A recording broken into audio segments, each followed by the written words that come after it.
सोचिए, अगर मैं आपको बताऊं कि गर्मियों की तेज धूप में जहां ज्यादातर किसान फसल लगाने से डरते हैं, वहीं कुछ किसान सिर्फ 30-35 दिनों में हरे धनिये से शानदार कमाई कर रहे हैं, तो क्या आप यकीन करेंगे?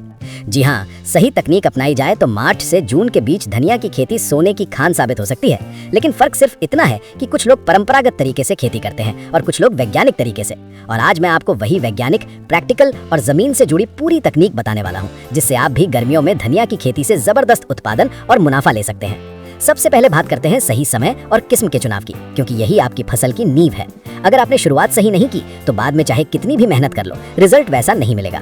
गर्मियों में धनिया की बुवाई के लिए मार्च से अप्रैल का समय सबसे बेहतर माना जाता है। इस समय तापमान धीरे धीरे बढ़ रहा होता है, जो अंकुरण के लिए सही माहौल देता है। लेकिन ध्यान रखने वाली सबसे जरूरी बात यह है कि गर्मियों में हमेशा ऐसी किस्में चुननी चाहिए जो हीट टॉलरेंट हो, यानी तेज धूप और हाई टेम्परेचर को सहन सकें। इसके साथ ही उनमें लेट बोल्टिंग कैरेक्टर होना चाहिए, यानी पौधा जल्दी फूल न बनाए बल्कि ज्यादा समय तक हरी पत्तियां देता रहे।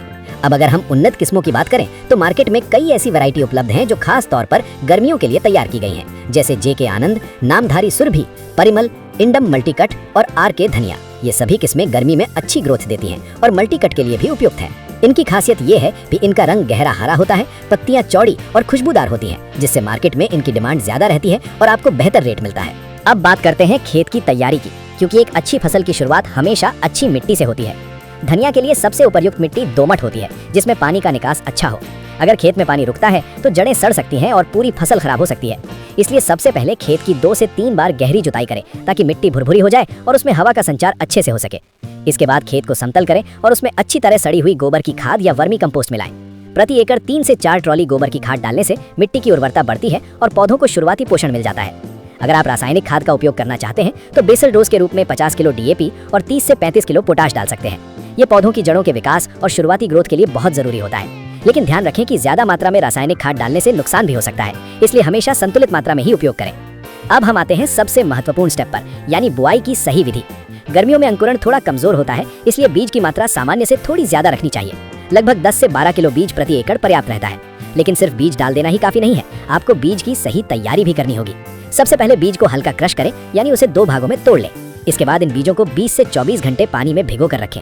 इससे बीज के अंदर नमी जाती है और अंकुरण तेजी से और समान रूप से होता है। इसके साथ ही बीज को बुआई से पहले किसी अच्छे फंगिसाइड से ट्रीट करना बेहद जरूरी है, ताकि शुरुआती अवस्था में फंगल रोगों से बचाव हो सके। अब बुआई के लिए आप 2 तरीके अपना सकते हैं। पहला पारंपरिक समतल खेत में क्यारियां बनाकर, और दूसरा आधुनिक बेड और ड्रिप सिस्टम के साथ। अगर आप ज्यादा प्रोडक्शन और बेहतर क्वालिटी चाहते हैं तो बेड और ड्रिप विधि सबसे बेहतरीन है। बेड बनाने के लिए 3 से 4 फीट चौड़े और 6 से 10 इंच ऊंचे बेड तैयार करें। 2 बेड के बीच 1 से 1.5 फीट का रास्ता रखें, जिससे आप आसानी से खेत में काम कर सकें। इसके बाद हर बेड पर 2 ड्रिप लाइन बिछाएं। ड्रिपर की दूरी 30 से 40 सेंटीमीटर रखें, ताकि पानी और पोषक तत्व पूरे बेड में समान रूप से पहुंच सके। अगर आप और भी बेहतर रिजल्ट चाहते हैं तो बेड पर मल्चिंग पेपर का इस्तेमाल करें। इससे मिट्टी की नमी बनी रहती है, खरपतवार कम उगते हैं और तापमान भी नियंत्रित रहता है। खासकर गर्मियों में मल्चिंग बहुत फायदेमंद साबित होती है। अब बुआई करते समय ध्यान रखें कि लाइन से लाइन की दूरी 10 से 15 सेंटीमीटर रखें और बीज को ज्यादा गहराई में न डालें। हल्की मिट्टी से ढक दें और तुरंत हल्की सिंचाई करें। अगर आपने बीज को सही तरीके से ट्रीट और प्री सोक किया है तो 4 से 6 दिनों के अंदर अच्छा अंकुरण दिखाई देने लगेगा। अब बात आती है सिंचाई और देखभाल की, जो गर्मियों में सबसे चुनौतीपूर्ण हिस्सा होता है। इस मौसम में तापमान ज्यादा होने के कारण मिट्टी जल्दी सूख जाती है, इसलिए आपको नियमित अंतराल पर हल्की सिंचाई करनी होगी। सामान्यतः हर 4 से 5 दिन में पानी देना पर्याप्त रहता है, लेकिन अगर तापमान बहुत ज्यादा हो तो अंतराल कम भी करना पड़ सकता है। ड्रिप सिस्टम का सबसे बड़ा फायदा यही है कि इसमें पानी धीरे धीरे और सीधे जड़ों तक पहुंचता है, जिससे पानी की बचत होती है और पौधे भी स्ट्रेस में नहीं आते। इसके अलावा आप स्प्रिंकलर का भी उपयोग कर सकते हैं, खासकर शुरुआती अवस्था में, क्योंकि इससे नमी पूरे खेत में समान रूप से फैलती है।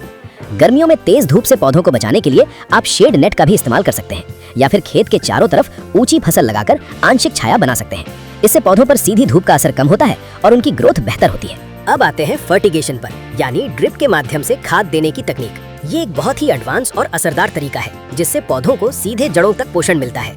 बुवाई के 15 से 20 दिन बाद आप NPK 19-19-19 को 2 से 3 किलो प्रति एकड़ की दर से ड्रिप के माध्यम से देना शुरू करें। इससे पौधों की ग्रोथ तेजी से होती है और पत्तियां घनी और हरी बनती हैं।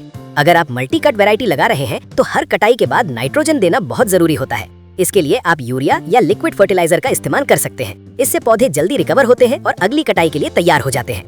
अब बात करते हैं खरपतवार नियंत्रण की, क्योंकि अगर खेत में खरपतवार ज्यादा होंगे तो वे पोषक तत्व और पानी दोनों को खींच लेंगे, जिससे मुख्य फसल की ग्रोथ प्रभावित होगी। इसलिए समय समय पर निराई गुड़ाई करते रहें या फिर मल्चिंग का उपयोग करें, जिससे खरपतवार कम उगेंगे। रोग और कीट प्रबंधन भी बहुत जरूरी है, खासकर गर्मियों में। धनिये में पाउडरी मिल्ड्यू, लीफ स्पॉट और एफिड्स जैसे कीट और रोग देखने को मिलते हैं। इनके नियंत्रण के लिए आप समय पर उचित फंजिसाइड और कीटनाशक का छिड़काव करें, लेकिन हमेशा ध्यान रखें कि दवाओं का उपयोग संतुलित मात्रा में ही करें और जरूरत के अनुसार ही करें। अब सबसे महत्वपूर्ण स्टेप, कटाई। अगर आपने सही तकनीक अपनाई है तो बुवाई के 30 से 40 दिनों के अंदर आपकी फसल कटाई के लिए तैयार हो जाएगी। जब पौधे 6 से 10 इंच के हो जाएं और पत्तियां घनी हो जाएं, तब पहली कटाई करें। कटाई हमेशा सुबह या शाम के समय करें ताकि पत्तियों की ताजगी बनी रहे। अगर आप मल्टी कट वैरायटी लगा रहे हैं तो एक ही फसल से 3 से 4 बार कटाई ले सकते हैं और हर कटाई के बाद सही पोषण देकर उत्पादन को लगातार बढ़ा सकते हैं।